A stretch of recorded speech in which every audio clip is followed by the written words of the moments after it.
શું તમે પણ અત્યાર સુધી કાકડી, કોળું અને ટમેટાને શાકભાજી સમજીને જ ખાતા આવ્યા છો? જો હા, તો તમે એક બહુ મોટી ગેરસમજમાં છો.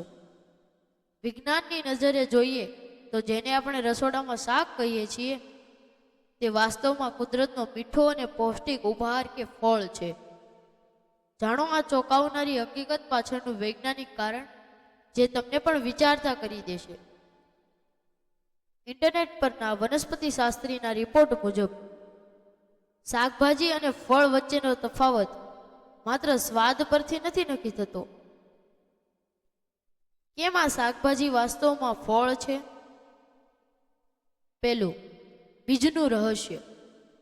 વિજ્ઞાન મુજબ જે વનસ્પતિના ભાગમાં બીજ હોય અને તે ફૂલમાંથી વિકસિત થાય તેને ફળ કહેવામાં આવે છે.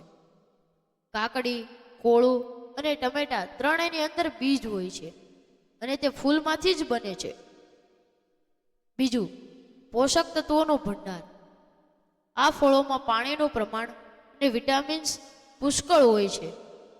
કાકડી હાઇડ્રોજન આપે છે, ટમેટામાં લાઇકોપીન હોય છે અને કોળું ફાઇબરથી ભરપૂર હોય છે. ત્રીજું, રસોઈ વિરુદ્ધ વિજ્ઞાન. રસોડામાં આપણે તેનો ઉપયોગ મીઠું અને મસાલા સાથે કરીએ છીએ એટલે તેને શાકભાજી કહીએ છીએ, પણ વનસ્પતિ શાસ્ત્રીઓ તેમને ફળની શ્રેણીમાં જ મૂકે છે.